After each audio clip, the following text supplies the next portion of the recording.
Today we are going to be coloring in our clothes. That means we get to decide what we're wearing in our self-portraits. And we're also going to choose a paint color that best matches our hair color, and we're going to paint our hair. We're going to use oil pastel to color in our clothes. So you might want to use some of your favorite colors, or you may be coloring in a shirt that you really have. You might want to think about what colors you'll need and just take one color out at a time and carefully. I like to outline before I color in. It gives me kind of a space to color in, and it helps me stay in the lines. I colored all the way in. I want to make sure I don't just scribble a little bit like that and say I'm done. I want to come in and color in each area completely, like this. It takes a little longer, but we want it to look like it's a solid color like our clothing would be.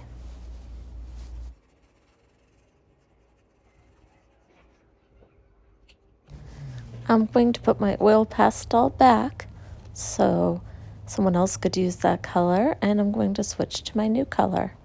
I'm going to carefully come in and outline so I don't get it all over my hair and all over my shirt. I have this nice crisp line there. And then I'll start filling it in with color.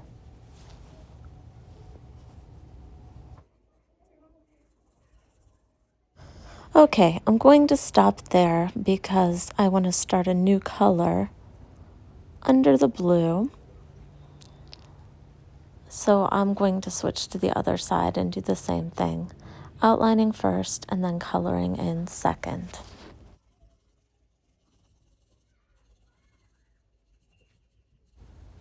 Okay, I'm going to put my oil pastel back, choose a new one. I like this red. And I'm going to add in the other colors that I want underneath my blue.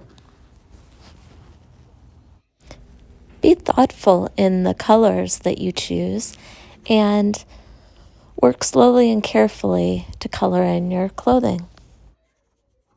Okay, now I'm ready to finish off the blue of my jacket, and then I'll be finished with my clothing and I'll be ready to paint my hair. For our hair, we're going to use tempera paint.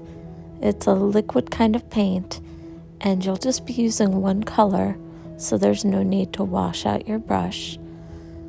I'm going to hold my brush when I need a lot of control down on the ferrule, which is the metal part, almost holding it like a pencil. So when I go along the edge by my face, I don't get paint on my face. So that's the first step in painting your hair, is you go along the edge closest to your face so that you don't get, when you fill it in, you don't get any paint on your face where you don't want it. Then I'm going to go again along the edge where I had planned my hair to be. I'll do the same on the other side. And this is just going to make it a lot easier as I'm filling in my hair. If I have these outlines first, it gives us kind of like a border to stay within. Now I'm ready to paint in the area that I have blocked in with the outlines, and I'm going to paint with the flow of my hair. So my hair comes down and waves, so that's how I'm going to paint.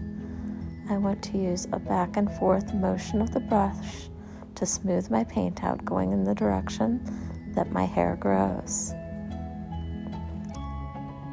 Back, forth, smoothing it out. I don't want any lumps on there because when they dry, they can crack if your paint's too thick. So I'm smoothing it out, making sure that I have plenty to cover.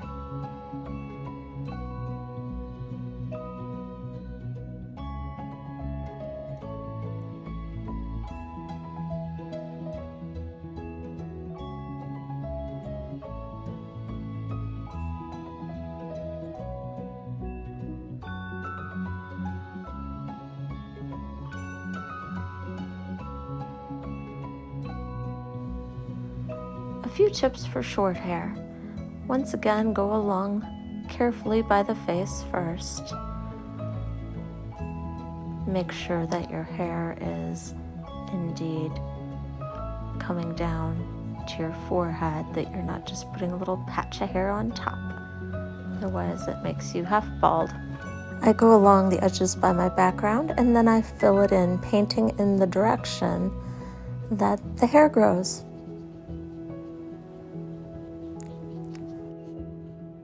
That should just about do it. I can't wait to see your self-portraits as you design and color the outfits and paint your hair.